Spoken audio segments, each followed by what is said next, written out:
세상을 바꾸기 위해서는 몇 사람이 필요할까요? 이 세상을 변화시키기 위해서는, 또 조직을 새롭게 바꾸기 위해서는 도대체 몇 사람이 필요할까요? 우리가 알고 있는 그 톨스토이라는 그 유명한 작가가, 영국의 대문호, 그가 이런 말을 했습니다. 모든 사람은 세상을 바꾸려 할 뿐 절대 스스로를 바꾸려 하지 않는다라는 말을 했습니다. 세상과 조직을 바꾸기 위해서 수많은 사람들이 생각을 하고 노력을 하나 정작 자신은 바꾸지 않는다는 이 말이, 이 처음에 드렸던 질문, 세상을 바꾸기 위해서 과연 몇 사람이 필요할까라는 질문을 생각해 보면, 또 우리 자신을 돌아보면 좀 의미 있는 질문이지 않을까 생각합니다. 함께 읽은 이 말씀의 이야기의 시작은요, 마물의 상수리 나무들이 있는 곳에서 아브라함이 있게 됩니다. 근데 그곳에서 세 명이 찾아갑니다. 이 세 명은 누구냐? 한 분은 하나님이고 두 명은 아마 천사이지 않을까 추측하는 겁니다. 세 명이 아브라함에게 찾아갔고, 아브라함은 그 세 명을 즐겁게 반갑게 맞이하는 것이 이야기의 시작이에요. 그리고 바로 그 하나님이 그 아브라함에게 약속을 합니다. 내년 이맘때에 내게로 돌아올 텐데 내 아내 사라에게 아들이 있을 것이다 라고 약속을 해주는 장면입니다. 그리고 이제 나머지 두 명의 천사를 소돔 땅으로 보냅니다. 그리고 우리가 너무 잘 알고 있는 아브라함과 하나님의 밀당이 시작되는 거예요. 50명, 45명, 40명 이렇게 하나님과 밀당하는 것들을 이제 볼 수가 있습니다. 그 뒤에는 이제 우리가 너무 잘 알듯이 소돔과 고모라가 멸망하는 장면이 등장합니다. 그리고 거기에 롯, 그러니까 조카 롯이 구출되는 것이 연결되죠. 이것이 우리가 읽은 전체의 내용이에요. 18장부터 19장까지 내용입니다. 그런데 우리가 대표적으로 이 이야기를 들으면서 오해하는 것들이 몇 가지가 있어요. 먼저 좀 살펴보려고 하는데요. 그 첫 번째가 무엇이냐? 아브라함이 소돔에 간 조카 롯을 걱정했지 않았을까라는 생각이에요. 그러니까 아브라함이 그 조카 롯이 소돔을 향하여 갔으니까, 소돔은 당시 대도시였습니다. 대도시를 향하여 갔으니까 거기에 이제 하나님께서 곧 징계를 내릴 것을 알고 아담이 걱정을 했을 것이다라고 생각하는 겁니다. 너무 당연하죠. 우리는 당연히 그렇게 생각했습니다. 근데 성경을 찾아보면요, 18장에는 전혀 그런 내용이 등장하지 않습니다. 아브라함이 조카 롯을 걱정했다는 내용이 요만큼도 나오지 않아요. 그런데 오히려 19장에 이렇게 말합니다. 하나님이 그 지역의 성을 멸하실 때, 여기 이 소돔을 말하는 겁니다. 곧 롯이 거주하는 성읍을 엎으실 때에 하나님이 아브라함을 생각하사 롯을 그 엎으시는 중에서 내보내셨더라. 자, 이 말씀을 읽어보면 뭐예요? 아브라함이 롯을 걱정했다는 내용은 전혀 등장하지 않고 오히려 하나님께서 아브라함을 생각해서 롯을 보내줬다라고 표현하고 있는 거예요.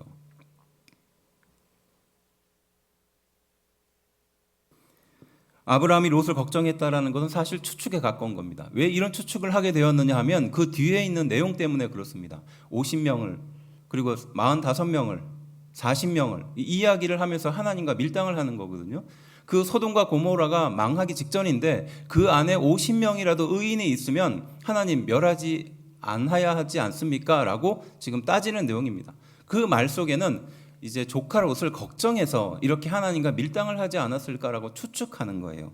근데 사실 앞서 살펴봤듯이 그것을 걱정하는 내용은 없습니다. 우리는 물론 이 내용들을 읽어가면서 롯이 과연 의인인가라는 질문을 할 수 있어요. 또 어떤 분들은 롯이 의인이었다라고 평가하는 사람도 있습니다. 왜냐하면 그 두 천사가 그곳을 찾아갔을 때 마지막까지 보호하거든요. 그리고 심지어는 자기의 사랑하는 그 두 딸을 그 사람들에게 내어줄 만큼 그들을 보호하거든요. 그러니까 롯이 의인이었다라고 평가하는 사람도 있어요.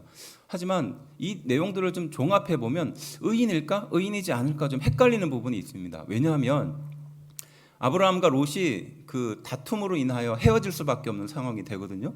그때 이 롯은 어디를 봅니까? 가장 물이 많은 곳, 사람들이 많이 모이는 곳, 그 소돔과 고모라를 향하여 가거든요. 그런데 아브라함은 어떻게 합니까? 하나님이 그 눈을 들게 하잖아요.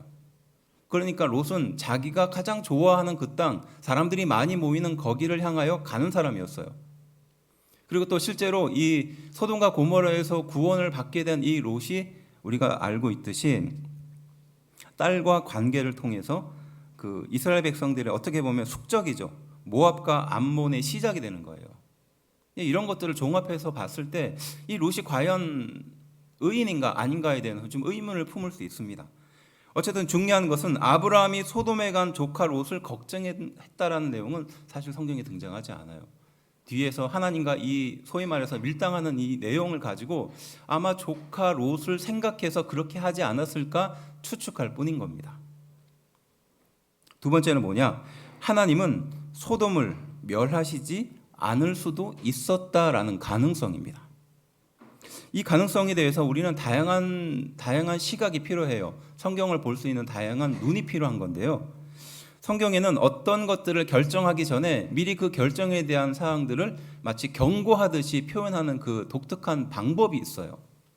우리가 뭐 그런 이야기 한번 나누었잖아요. 몇 주 전에 했던 건데 하나님께서 도저히 이 사람들을 용서하지 못할 상황까지 되면 어떻게 말합니까? 하나님이 그들의 마음을 바꿔버렸다. 아니 그들의 마음을 교만하게 만들었다. 이렇게 말하잖아요. 근데 실제로는 하나님이 직접적으로 교만하게 만든 게 아니라 하나님이 아니고선 도저히 그들의 마음에 요만큼도 들어가지 않는, 변하지 않는 그들의 상태를 지적할 때 이런 말들을 사용한다고 했잖아요. 마찬가지로 도저히 감당이 안 될 만큼 완전히 부패한 상태였을 때를 표현하는 몇 가지 말들이 있어요. 그게 뭐냐 하면 부르짖음이 크고 그 죄악이 상달되어서 그것이 하나님의 귀에 들렸다라는 말이 그런 말입니다. 그러니까 도저히 이들의 죄를 감당할 수 없는 상태가 되었을 때 이런 표현을 쓰거든요. 근데 이게 여기 나옵니다. 20장 20절부터 21절인데요. 이렇게 말합니다. 여호와께서 또 이르시되 소돔과 고모라에 대한 부르짖음이 크고 그 죄악이 심히 무거우니 내가 이제 내려가서 그 모든 행한 것이 과연 내게 들린 부르짖음과 같은지 그렇지 않은지 내가 보고 알려 하노라 라고 말하거든요. 여기에 등장하는 부르짖음이 크고 그 죄악이 심히 무거웠다라는 것은 이미 돌이킬 수 없는 상태가 되었다라는 것을 단정지을 때 쓰는 말이에요. 근데 우리가 이 구절을 읽으면서 오해하는 게 그겁니다. 그렇지 않은지 내가 보려고 알려고 내가 지금 두 사람을 보낸다는 거예요. 그러니까 진짜 그런지 아닌지 확인하기 위해서 보냈다라고 생각하기 쉽습니다. 그런데 하나님은 그런 분일까요? 하나님은 우리 인생을 꿰뚫어 보시고 인생 전체를 다 조망하시는 분이에요. 알고 계신 분입니다. 그 하나님께서 굳이 사람 두 명을 보내서 천사 두 명을 보내서 그들을 확인해서 진짜 그런지 아닌지 확인할 이유나 필요가 있을까요? 없거든요. 그러니까 하나님은 그 소돔과 고모라의 백성이 이미 죄가 극한까지 가 있고 더 이상 돌이킬 수 없는 상태라는 것을 알고 계신 겁니다. 그것을 이렇게 표현하거든요. 그래서 19장 13절이 또 그것을 이렇게 말합니다. 그들에 대한 부르짖음이 여호와 앞에 크므로 여호와께서 이곳을 멸하시려고 우리를 보내셨나니 우리가 멸하리라. 이게 그 두 명의 천사가 한 말이거든요. 그들의 부르짖음이 이미 하나님께 들렸다는 겁니다. 그만큼 그들의 죄가 심각하다는 거예요. 앞서 말한 것과 같은 말이 등장하죠. 그리고 18장 22절부터 23절 그 사람들이 거기서 떠나 소돔으로 향하여 가고 이 두 명의 천사를 말하는 겁니다. 아브라함은 여호와 앞에 그대로 섰더니 아브라함이 가까이 나아가 이르되 주께서 의인을 악인과 함께 멸하려 하시나이까 라고 말하거든요. 이게 뭐냐면요, 지금 아브라함에게 축복을 하시고 그 다음에 두 명이 소돔과 고모라로 떠나는 겁니다. 바로 그 떠나는 장면을 보자마자 아브라함이 말하는 거예요. 소돔과 고모라를 멸하려는 이유가 뭡니까? 라는 거예요. 이건 뭐죠? 하나님께서 이미 소돔과 고모라를 멸하겠다고 작정하시고 그렇게 말씀하신 것을 아브라함이 눈치챘다는 겁니다. 그러니까 지금 소돔과 고모라는 이미 하나님께서 돌이킬 수 없는 죄악 속에 있다는 것을 보시고 이제 멸하겠다라고 확정지은 장면이에요. 하나님은 조건을 따라서 결정하시는 분이 아니라 확인을 하는 겁니다. 그 둘을 보냈을 때는 이미 소돔과 고모라는 멸망이 예약되어 있는 거였어요. 그래서 19장 4절에 등장하는 말이죠. 그 둘이 롯의 집에 머물자 그들을 상관하려고, 상관한다는 것이 어떤 뜻인지 아실 겁니다. 그 새로운 두 명이 거기에 오자마자 그 사람을 상관하려고 어떻게 모이느냐, 노소를 막론하고 원근에서 다 모였다는 겁니다. 그러니까 얼마나 이 소돔과 고모라가 극한의 상태에 있는지 알 수 있는 거예요. 하나님이 소돔의 죄를 몰라서 직접 확인하고 2명을 보낸 것이 아니라 이미 죄악의 끝에 다다랐다는 겁니다. 이미 그들의 죄가 돌이킬 수 없는 상태였다라는 것을 보여주는 거예요. 그래서 이 소돔과 고모라의 상태를 죄가 관영되었다라고 표현하거든요. 이미 돌이킬 수 없는 상황이다, 상태다, 이것을 표현할 때 쓰는 말이에요. 세 번째 오해는 뭐냐면요, 소돔은 의인 10명이 없어서 멸망했다라는 생각이에요. 의인 10명이 없어서 멸망했다는 생각입니다. 32절부터 33절 말씀인데요, 함께 좀 읽어볼까요? 32절부터 33절 시작. 아브라함이 또 이르되 주는 노하지 마옵소서. 내가 이번만 더 아뢰리이다. 거기서 10명을 찾으시면 어찌하려 하시나이까? 이르시되 내가 10명으로 말미암아 멸하지 아니하리라. 여호와께서 아브라함과 말씀을 마치시고 가시니 아브라함도 자기 곳으로 돌아갔더라 라고 말해요. 이 구절을 읽어보면 뭡니까? 아브라함이 조카를 옷을 생각했다면 어떻게 하는 것이 더 현명했을까요? 한 번 더 했었어야 되죠. 그러니까 10명이 아니라 하나님, 내가 진짜 송구스럽지만 그 소돔과 고모라에 의인 1명이라도 있으면 멸하지 않아야 하지 않겠습니까? 라고 말했다면 그 소돔과 고모라는 어떻게 됐을까요? 멸하지 않았겠죠. 그 말이 등장하지 않아요. 의인 50명, 의인 45명, 의인 40명, 의인 30명, 20명, 10명까지 말하고 무려 6번이나 이것을 반복하고 난 뒤에 하나님과 아브라함은 그 자리에서 떠나는 거예요. 10명에서 멈춘 이유가 있을 것이라는 겁니다. 왜 아브라함은 이런 논쟁을 시작했을까요? 하나님은 소돔을 멸하려고 2명을 보냈고요. 그 다음에 아브라함은 그 자리에서 하나님의 축복을 약속받습니다. 이게 중요한 거예요. 하나님께서 아브라함을 축복하는 거예요. 내가 너와 함께 할게, 내가 너에게 꿈을 이루어 줄게 라고 말씀하시는 겁니다. 그런데 그 자리에서 아브라함이 어떤 마음의 의심과 의문이 들었던 거예요. 하나님은 무엇을 아브라함에게 약속하셨을까요? 18절부터 19절은 이렇게 말합니다. 함께 읽어볼까요? 18절부터 19절입니다. 시작. 아브라함은 강대한 나라가 되고 천하 만민은 그로 말미암아 복을 받게 될 것이 아니냐. 내가 그로 그 자식과 권속에게 명하여 여호와의 도를 지켜 의와 공도를 행하게 하려고 그를 택하였나니 이는 나 여호와가 아브라함에게 대하여 말한 일을 이루려 함이니라. 아멘. 지금 아브라함에게 축복의 약속을 하는 거예요. 내가 널 향해서 가지고 있는 모든 약속 이제 다 이루어 줄 거야 라고 말하는 겁니다. 말씀 그대로 말한 대로 내가 이루겠다라고 약속하는 겁니다. 하나님의 계획을 이루겠다, 기적으로 너를 지키겠다, 능력으로 너와 함께하겠다, 지금 약속하고 있습니다. 그런데 문제는 어떻습니까? 현실은 어때요? 전혀 그렇지 않다는 거예요. 하나님의 약속을 이룰 만한 가능성이 별로 안 보이는 거예요. 왜 그럴까요? 지금 자신에게는 사례와 함께 자녀가 없었기 때문이에요. 하나님의 약속은 크고 위대한데 하나님이 나를 통하여 이루시려는 계획은 너무나 대단한데 그에 반해서 내 현실은 따르지 않는 거예요. 너무나 현실과의 괴리가 커져가 있는 상황이라는 겁니다. 그때 아브라함이 어떤 생각을 했을까요? 23절 말씀입니다. 이렇게 말합니다. 아브라함이 가까이 나아가 이르되 주께서 의인을 악인과 함께 멸하려 하시나이까? 라고 말해요. 이 말이 굉장히 의미 있는 말이에요. 지금 아브라함이 받은 약속은 너무나 커요. 하나님이 나를 향하여 축복할 것이라는 그 은혜의 약속은 너무나 큽니다. 하지만 그에 반해서 자신의 현실은 너무나 볼품없고 초라한 거예요. 그 약속을 이루어질 만한 가능성이 요만큼도 보이지 않는 겁니다. 그러니까 그 약속을 듣자마자 아브라함은 하나님께 찾아가서 말하는 거예요.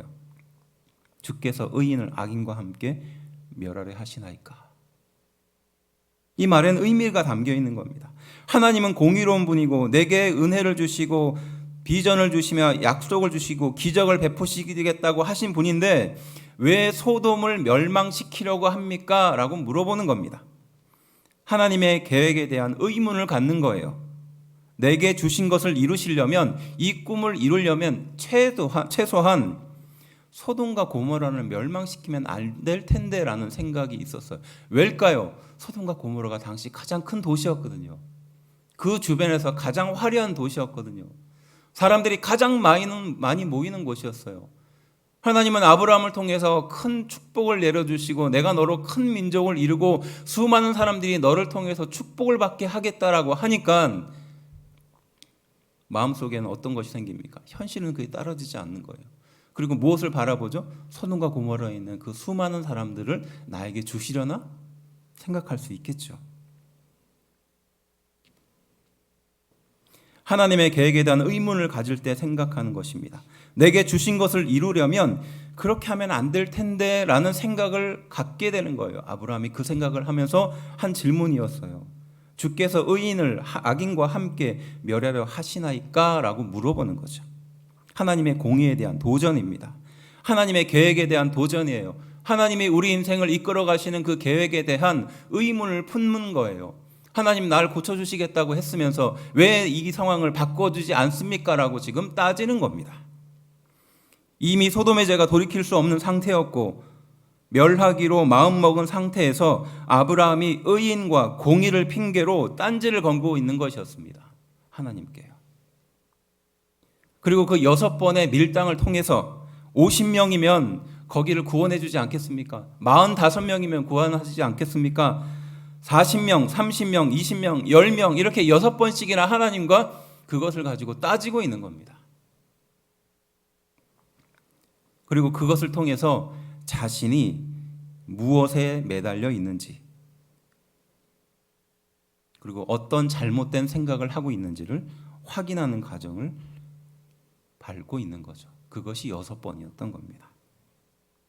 하나님의 약속을 듣고 아브라함이 빠진 잘못된 생각을 그 6번의 반복을 통해서 확인한 겁니다.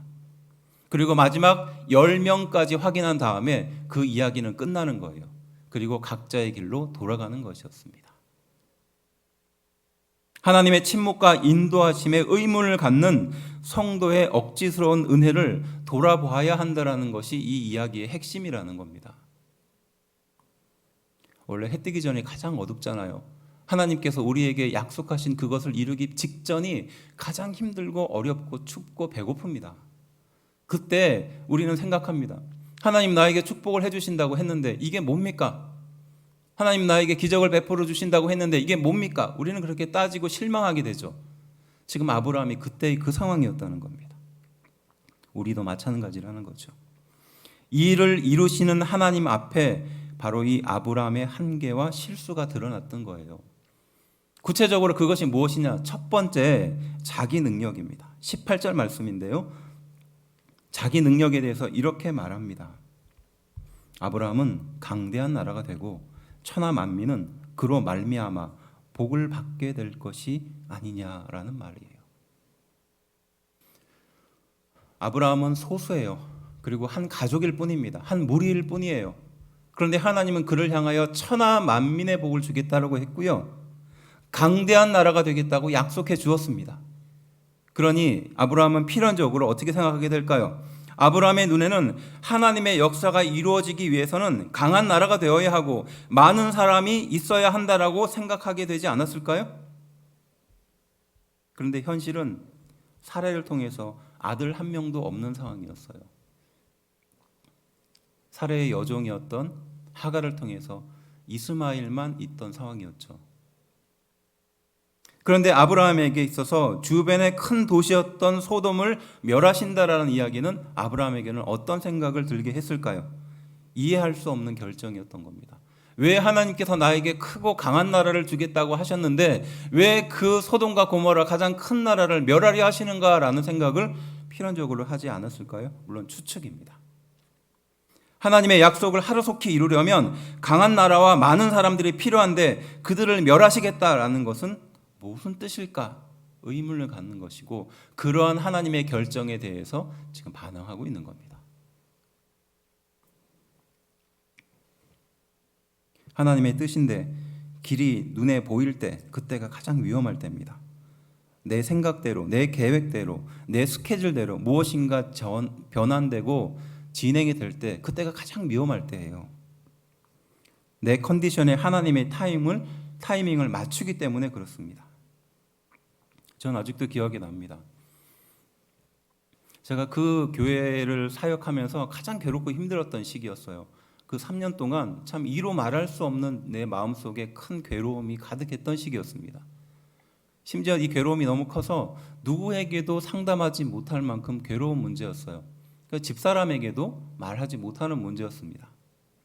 혼자 끙끙 앓고 그렇게 그 교회를 어떻게 떠나는 것이 정말로 하나님의 뜻일까, 은혜일까, 또 여러 사람에게 큰 부담을 주지 않고 정말 그렇게 떠나는 것이 정말 나에게 꼭 필요하다, 내 영혼이 마치 주저앉는 것과 같은 그런 상태였거든요.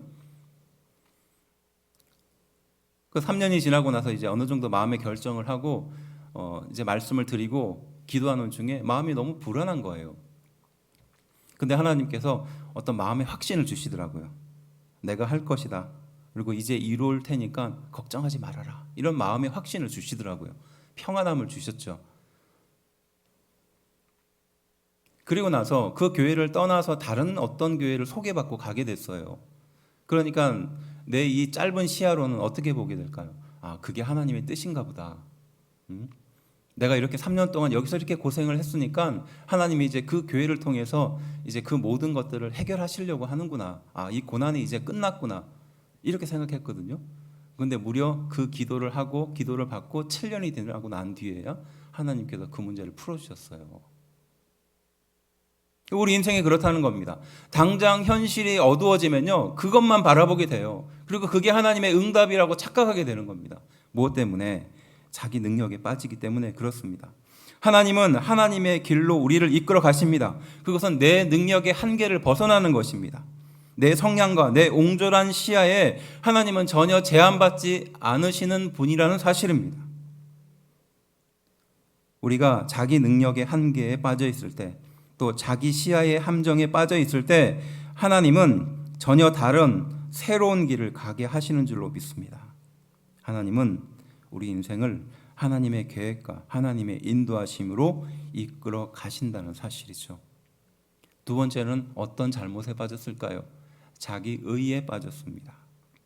의인 50명과 45명과 40명과 30명과 20명과 10명, 이렇게까지 아브라함이 숫자에 집착하는 이유는 무엇일까요? 그리고 숫자를 줄여가면서 그 사람이라도 있다면 저 소돔과 고모라를 멸망시키지 않아야 하지 않습니까? 라고 하나님께 공의의 잣대를 대고 있는 그 마음의 움직임은 어디에서부터 시작됐을까요?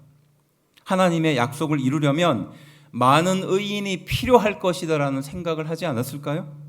최소한 소돔의 멸망을 막기 위해서 의인이 있을 수 있다는 바로 하나님의 공의에 호소하고 싶었던 것은 아닐까요? 그래서 물었던 질문이 의인을 악인과 함께 멸하려 합니까? 라는 질문을 하는 겁니다. 그런데 여기서 굉장히 중요한 하나님이 말씀을 하십니다. 18절부터 19절 말씀인데요, 아까 읽었던 말씀이에요. 그런데 여기에 이 읽었던 말씀에 몇 사람이 등장하는지 한번 보세요. 누구를 지칭하는지 한번 보십시오. 아브라함은 의인 50명이 필요했어요. 그래야지 하나님의 뜻을 이룬다고 생각했을지도 있습니다. 의인 45명이 필요해서 바로 그 하나님의 뜻을 이룰 것이라고 생각했을 수도 있어요. 좀 다른 의미로 본다면 의인 50명 뒤에 숨어서 하나님의 뜻을 함께 이루려는 마음이 있었을지도 모릅니다. 그런데 하나님은 그 아브라함에게 찾아가셔서 말씀하시는 내용이에요. 한번 잘 봅시다. 읽어봅시다. 시작. 아브라함은 강대한 나라가 되고 천하 만민은 그로 말미암아 복을 받게 될 것이 아니냐. 내가 그로 그과 권속에게 행하여 여호와의 도를 지켜 의와 공도를 행하게 하려고 그를 택하였나니 이는 나 여호와가 아브라함에게 대하여 말한 일을 이루려 함이니라. 아멘. 자, 여기에 등장하는 사람은 몇 명일까요? 한 명입니다. 아브라함이 등장합니다. 또 누가 등장합니까? 그가 등장하죠. 그가 누구죠? 아브라함을 말하는 겁니다. 또 그로 지식을, 능력을 나타내겠다는 것이 한 명입니다. 또 그를 택했다는 겁니다. 여러 명을 택한 것이 아니에요. 아브라함 한 명을 택했다는 거예요. 그리고 그 아브라함의 이름을 불러가며 내가 너를 택했다라고 말하는 겁니다. 그리고 무엇을 하려고 했다고 말씀하고 있습니까? 여호와가 아브라함에 대하여 말한 일을 이루기 위해서 하겠다는 거예요. 아브라함은 그 수많은 의인들 뒤에 숨고 싶었을 수도 있습니다. 아니면 최소한 하나님의 능력을 나타나기 위해서 더 많은 의인과 능력 있는 사람들이 필요할 것이라고 생각했을 수도 있어요. 하지만 하나님은 그게 중요한 게 아니었어요. 한 사람이 필요한 겁니다. 그것이 누구였죠? 아브라함이었던 거예요. 아브라함을 보고 말하는 겁니다. 내가 너를 지명했고 내가 너를 통해서 이룰 것이고 너를 통해서 수많은 민족을 돌아오게 할 것이다라고 약속하고 있는 줄로 믿습니다. 이것이에요. 단 한 사람, 그 단 한 사람 아브라함에게 하나님은 약속하신 겁니다. 의인 50명이 필요한 것이 아니라 바로 네가 필요해서 내가 너를 불렀다라고 말씀하고 있는 줄로 믿습니다. 아브라함은 하나님의 비전을 이루기 위해서 많은 의인이 필요하다고 생각했을 수도 있습니다. 최소한 소돔은 있어야 된다라고 생각했을 수도 있어요. 그 소돔은 죄악이 넘쳐나지만 그 속에서 의인이 있을 것이라고 생각했죠. 이것이 뭘까요? 자기 명분이고요. 자기 의고 자기 타협이라는 겁니다. 교회를 살펴보면 교회의 분열에는 다 이유가 있습니다. 그리고 그 분열의 양쪽에 극단을 달리는 사람들은 다 나름대로 합리적인 이유와 상처들이 있어요. 이게 뭡니까? 자기의 명분과 자기의 의와 자기의 타협이죠. 하나님은 그 사이에서 누구 편을 드는 것이 옳을까요? 그래서 그런 얘기 많이 드렸잖아요. 교회가 분열됐는데 피아노를 왼쪽에 두느냐 오른쪽에 두느냐를 가지고 막 피 터지게 싸웁니다. 실제로 일어나는 일이에요. 성도들이 나누어져서 3층에서는 A 그룹을 모이고 4층에서는 B 그룹이 모여서 열심히 하나님께 기도합니다. 저 사람들 교회에 나가게 해달라고요. 하나님은 도대체 누구의 기도를 들어야 이 의가 이루어지는 것일까요? 자기 명분이죠. 자기 의죠. 자기 타협에 붙들려 있는 겁니다. 거기에 하나님을 맞추는 거예요. 하나님의 의와 자기의 의가 대립하고 있는 겁니다. 우상에 빠진 이스라엘 백성들이 시내산 앞에서 지도자 모세가 자리를 비우게 돼요. 하나님의 말씀을 계명을 듣고자 시내산에 올라가죠. 그때 이스라엘 백성들은 불안이 엄습합니다. 그리고 그것을 해소하기 위해서 당시의 신의 형상인 송아지의 모습을 따라서 황금을 부어서 우상을 만들죠. 그런데 그 사람들은 나름대로 이유가 있었어요. 합리적인 이유가 있었어요. 뭡니까? 당시 그게 그 불안을 해소할 수 있는 굉장히 중요한 도구였거든요. 그리고 그 송아지가 소위 말해서 하나님이라고 생각했거든요. 나름 합리적인 이유가 있었어요. 하지만 하나님께서는 그들의 불안 속에 그 타협을 보았던 겁니다. 죄악을 보신 겁니다. 바로 그래서 우상이라고 지적하고 그들에게 징벌을 가하신 거죠. 하나님의 뜻대로 말씀대로 믿고 복음을 의지하는 또 하나님을 의지하는 이 당연한 것을 무엇입니까? 세상을 구원하려는 하나님의 뜻입니다. 그런데 유대인에게는 이것은 이해할 수 없는 말이에요. 왜냐? 억울하니까요. 수백 년, 수천 년 동안 하나님 말씀을 지키려고 여기까지 온 그들의 수고와 조상들의 노력에 비하면 예수님께서 주시는 복음은 너무나 가볍고 간편하거든요. 세상의 모든 민족이 예수님을 믿기만 하면 구원을 주시겠다는 약속에 비해 자기는 어렸을 때부터 하나님의 말씀을 믿고 지키고 그렇게 제사를 드렸는데 그들은 너무 손쉽게 복음을 전하니까 얼마나 안이 꼽고 힘들었겠어요. 그러니 예수님의 말씀이 그들의 귀에 들릴 리가 있었겠습니까? 이게 뭡니까? 자기의 명분에 빠지고 자기의 의에 빠졌고 타협에 빠졌던 겁니다. 우리가 그래서 성경에 자기 의에 빠진 바리새인과 사두개인이라고 표현하잖아요. 세 번째, 아브라함은 자기 확신에 빠졌던 겁니다. 18장에서 아브라함에게 1년 뒤 자녀를 약속하십니다. 하나님의 약속이죠. 내가 내년 이맘때에 다시 올 때 너의 아내 사례를 통해서 자녀를 얻게 될 거야 라고 약속을 합니다. 그리고 그 약속을 듣자마자 어떻게 반응하죠? 11절 아브라함과 사라는 나이가 많아 늙었고 사라에게는 여성의 생리가 끊어졌느니라 이렇게 말하거든요. 하나님의 약속을 듣자마자 그 약속에 대한 반응이에요. 가장 현실적인 문제를 고민하고 그것으로 자기 자신을 삼는 거죠. 나이가 많고 생리가 끊어졌고 그러니 우리는 하나님의 약속을 이룰 수 없다라고 생각하는 겁니다. 저는 이 말씀을 들으면서 늘 강조할 수 있습니다. 할 수 있습니다. 네. 혹시라도 자녀가 더 필요하면 하나님께 열심히 기도하십시오. 이게 되지 않습니까?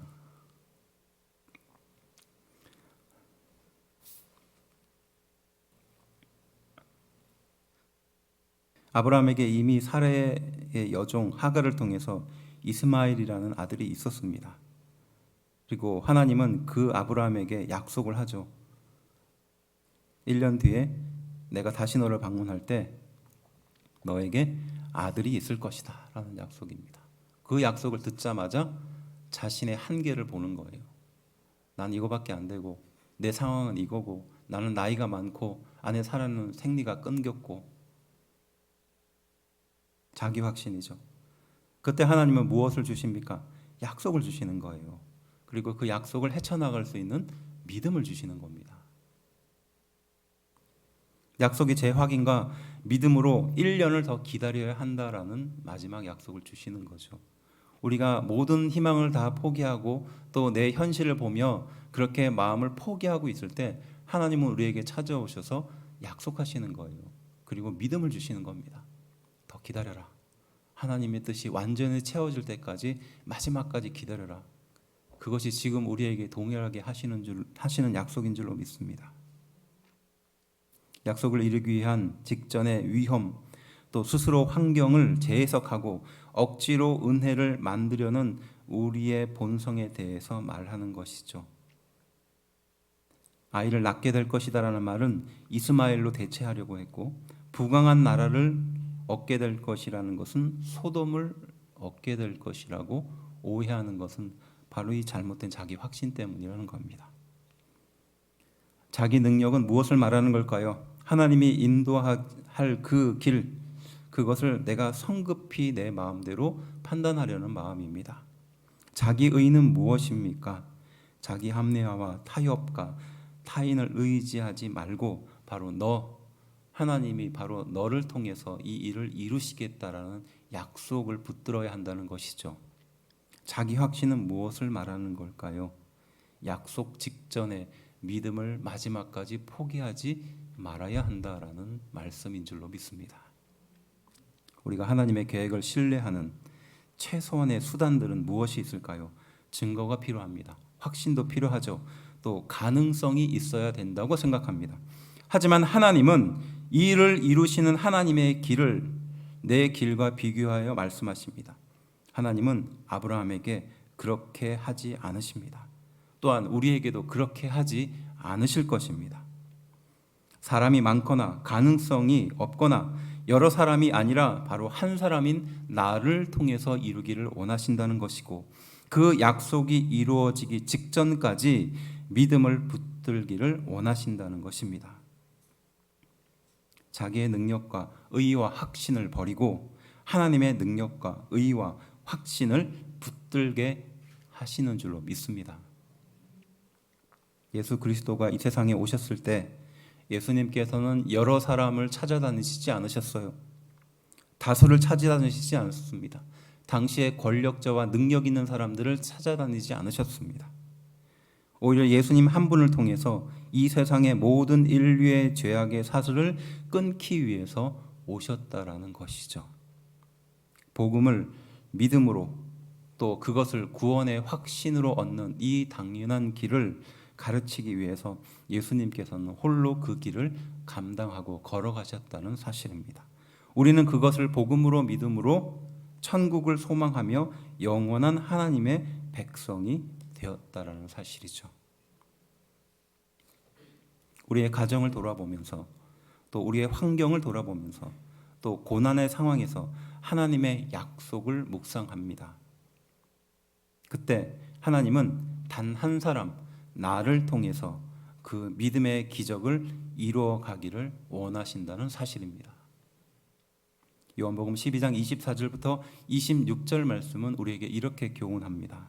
내가 진실로 진실로 너희에게 이르노니 한 알의 밀이 땅에 떨어져 죽지 아니하면 한 알 그대로 있고 죽으면 많은 열매를 맺느니라.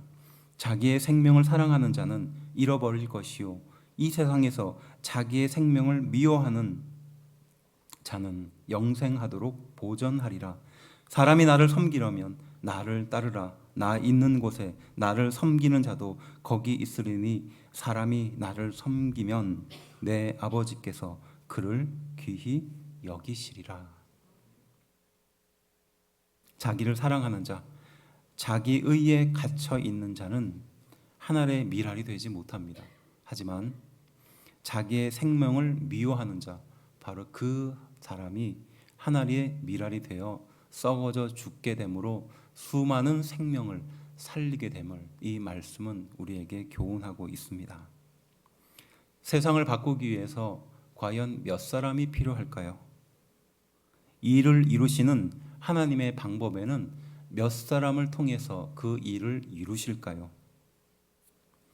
아브라함을 통해서 세상을 바꾸시겠다라고 말씀하시는 하나님, 또 나를 통해서 가정을 변화시키겠다라고 말씀하시는 하나님, 또 나와 우리를 통해서 내 주변의 직장과 가정과 환경을 변화시키겠다라고 말씀하시는 하나님, 또 우리를 통해서 우리 교회를 통해서 영혼을 살리겠다라고 말씀하시는 하나님, 우리는 그 계획 속에 있는 줄로 믿습니다.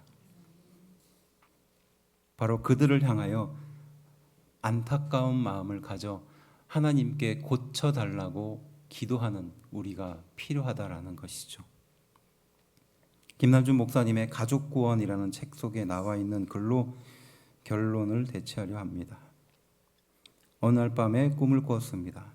하늘로부터 두루마리로 된 편지 한 통이 내려왔습니다. 하늘로부터 미끄러지듯 내려온 두루마리는 제 앞에서 펼쳐졌습니다. 거기에는 제 아버지께 속히 편지를 쓰라는 간곡한 사연이 짤막하게 적혀 있었습니다. 며칠 동안 영겁후 3번을 똑같은 꿈을 꾸었습니다. 그것이 저희 아버지께 복음을 전하라는 메시지인 줄 알았지만 순종하지 않았습니다. 그리고 2달 후 아버님께서 돌아가셨다는 소식을 접했습니다. 지금도 그때 일을 생각하면 하늘나라에 가서 주님께 무엇라고 말씀드릴까 마음이 아픕니다. 그때 제가 편지라도 써서 복음을 전했더라면 이렇게 많은 세월이 흐른 지금까지 후회하고 있지는 않았을 것입니다. 전도는 하나님을 믿지 않고 사는 사람에게 그들의 운명과 그들을 사랑하는 하나님의 마음을 정확하게 보여주셔서 그들로 하여금 하나님 앞으로 돌이키게 하는 것입니다. 우리에게는 진실한 마음이 필요합니다. 그 마음으로 하나님 앞에서 가족의 구원을 위해 기도하고 그 진실한 사랑으로 가족들을 품어야 하는 것입니다. 우리에게 생사를 건 기도가 있습니까? 하나님, 우리 가족은 제 생명과 결탁되어 있습니다. 함께 죽이시든지 함께 살려주셔야 합니다라고 울부짖는 기도가 있습니까? 밥 먹다 문득 생각나서 습관적으로 우리 가족 모두 구원해 주세요 하는 기도 말고 진지하게 구원을 받지 못한 가족, 교회는 나오지만 회심하지 않는 가족이 있는 것이 가슴에 한이 된 것처럼 하나님 앞에 매달리며 자신의 가슴에 박힌 못을 빼내어 주시리라고 기도해야 합니다. 불신앙 속에서 하나님을 알지 못하고 살아온 가족들의 인생길을 한번 생각해 보십시오. 하나님은 당신께 영광을 돌리며 살도록 우리를 창조하셨는데 우리는 오히려 하나님께 고통을 드리는 존재가 되었습니다. 하나님만 바라보는 절대 의존의 관계 속에서 하나님께 순종하며 그 사랑 속에 행복을 느끼며 살기를 바라셨는데 오히려 하나님으로부터 독립을 선언하고 그분을 대적하며 하나님 밖에서 행복을 찾으며 살아왔습니다. 그들은 한 번도 창조의 목적으로 돌아가 본 적이 없는 사람들입니다. 그래서 하나님의 사랑이 어떠한지 알지 못하고 그 사랑 속에 사는 행복이 무엇인지도 알지 못합니다. 그 모습을 보며 우리 안에 생겨나는 기도 제목은 우리 가족도 내가 받은 하나님의 사랑을 받게 해달라는 것입니다. 그러므로 우리는 죽는 날까지 우리 가족의 영혼을 끌어안고 그들을 위해 기도하며 주님이 우리를 오래 참으신 것처럼 오래 참고 사랑해야 합니다. 기도하겠습니다.